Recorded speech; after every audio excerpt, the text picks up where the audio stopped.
Victory or death! Give them hell! Good morning, ladies and gents, back with another patch update video which you can just put on in the background and I will read out all the really good bits of it for you so you don't have to. Before we get into the video though, hit that subscribe button if you want to be kept up to date with the latest and greatest of Conquerors Blade. So then, the patch for the 16th of June 2022 for Conquerors Blade is going to obviously be coming tomorrow, and with it is going to be some changes and balances to not only the Season 7 Viking units, but also some leadership changes for some other units as well. I will get into that in just a second, but the first stuff I want to cover is some new content coming into the game. This is the Coastal Assault event. They are also going to be activating a temporary doctoring event as well, and new sales content is coming into the game. Not really much else in way of description of what any of these events are, so we're going to have to literally wait until tomorrow to see what they are. So the Coastal event, I believe, is possibly going to be a PvE event, and that's kind of where I'm going with that because of the Northlanders obviously coming across in boats and all the rest of it. I think that is kind of where they're going with that.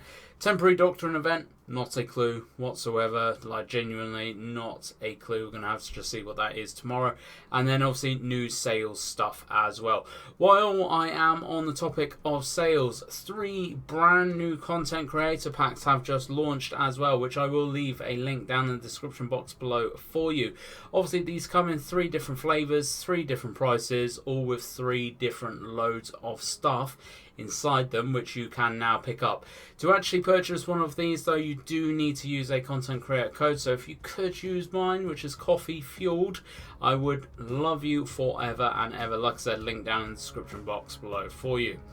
One other thing in terms of new content coming into the game is there are now going to be new enemies roaming in the open world, and these are going to be the Northlanders. These enemies can be found massing at harbours as they prepare to make their invasions. So I think that we may have a few more events coming in the next few weeks, and this is just the start of it. So there is a Helion Ford map optimization as well. So if the attackers occupy C without having occupied B or any extra point on Helion Ford, the attackers will now get a respawn point near the front line. So if you just take A and you've totally ignored B, once you've taken A, you will have a forward spawn point now, which is going to make it even more difficult for defenders on that map. They have also removed Valley Fortress from the ranked battles.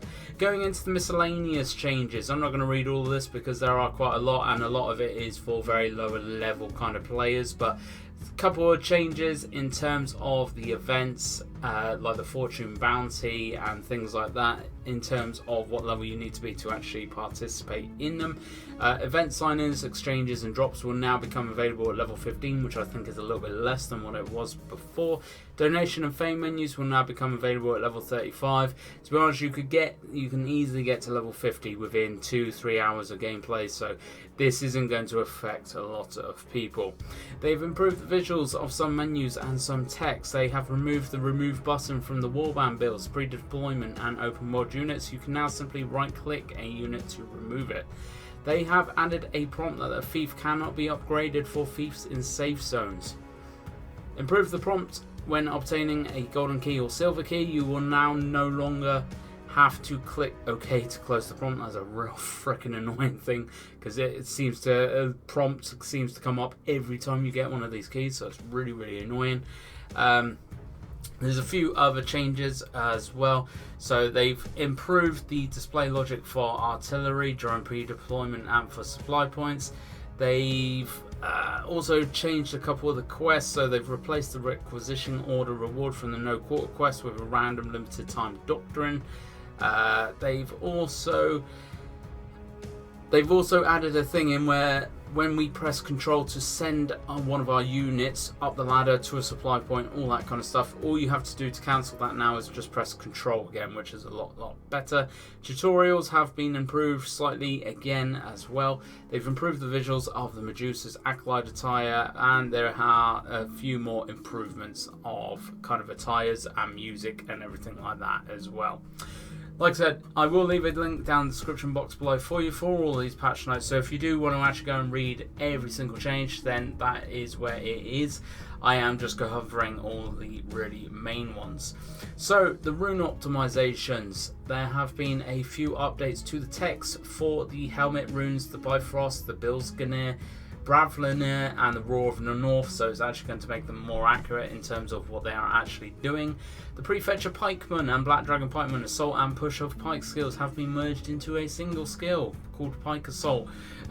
That has been needed doing for a long time because it is freaking annoying, especially playing the Black Dragon Pikes and the charge just not working half the time. That's really annoying. So while not in column formation, Pike Assault deals damage equal to the former Assault skill.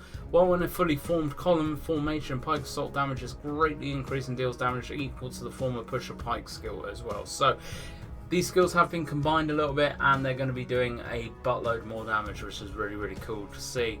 There has been a text description improvement for the Huskars. Obviously not really using these guys at the minute, but it just kind of describes the last two nodes of their Song of Scold, so actually we'll be able to understand it a little bit easier now. So moving on into the changes, starting off with the Season 7 unit changes. The Sons of Fenrir, the leadership has been reduced by 5 points. They have reduced the Beast cooldown, they have reduced the Predator cooldown as well. So fairly slight kind of buffs to Sons of Fenrir, nothing really to write home about there. Berserkers, I'm quite interested to see how these guys actually play now. So increases the rate of rage increase by 50% when taking damage. That's a huge increase. The damage reduction effect of each level of Battle Madness increased to 6%, was only 5%, so an extra percent increase. Probably won't notice much there really. Change the effect of Odin's Charge to reduce the damage taken from enemy troops. Was reduce the damage taken from charge skills. So Berserkers now, when they are under the effect of Odin's Charge, should be taking far less damage from enemy troops. They have also improved the skill AI to avoid rapid attrition due to dense formation. Previously, Berserkers were not good at dealing with intensive attacks, so I think the Berserkers have had a fairly substantial buff here. Reduced Berserker Assault cooldown to 3 seconds, was 5 seconds. Berserkers will now gain 4 stacks of Battle Madness as soon as they use Berserker Assault. Improved the skill AI again to hit multiple enemies in an easier way, and the negative effect of damage increase in Frenzy State is reduced to 35%, was 50%. So I think some pretty substantial buffs there to the Berserkers, which is really cool to see. Shield Maidens. The Shield Maidens, having a quick read through, look like they have had a similar substantial buff to some of their skills as well, and I'm quite looking forward to playing these, and I know some of you out there are going to be playing these as soon as they become available as well. Adjusted Triple Strike from 3 stages attack to 1 stage, increased its damage dealt by 25% and reduced its cooldown to 8 seconds from 25 seconds. That is a massive reduction in cooldown. Reduced switch weapons cooldown to 3 seconds, was 6 seconds. Shield Maidens can now switch their weapons with quicker speed. Shield Maidens can increase 150 points of all types of defense in 4 seconds after dealing damage with spears. Switching weapons to the sword in that state, Shield Maidens can increase 300 points of slashing armor penetration in 4 seconds. Shield Maidens can increase 15% damage in 4 seconds after dealing damage with swords. Switching weapons to spear in that state, Shield Maidens will recover 8% of their maximum health. So massive buff to both the spear and the sword, and actually swapping in between them as well, which is going to be really good. Not only is the cooldown and the rate of kind of switching the weapons a lot quicker, but if you do while under the effect of one of the other skills, it will buff you in some way as well, which is really cool to see. Unit leadership changes. So there's quite a few purples in here and a few blues as well, which have had their leadership change. Men at Arms are 220 now instead of 240. Paladins are now 245 instead of 255. Tesserigs are now 235 instead of 240. Iron Cap Spears are now 155 instead of 175. Imperial Spear Guards are now 220 instead of 245. Spear Sergeants are now 220 instead of 250. Simichian Stalwarts now are 240 instead of 260, and the Cudgel Monks now are 160 instead of 190. So some really big leadership changes for some units there. There have been a few kind of bug fixes as well, nothing really major to kind of write home about here, so I'm not going to go into them because this video has gone on a little bit too long already. Like I said, if you want to actually read everything in depth, go to the link in the description box below for you. But as always, I hope you have enjoyed this video. I hope you are looking forward to the buffs, mainly to the Season 7 units, just as much as I am.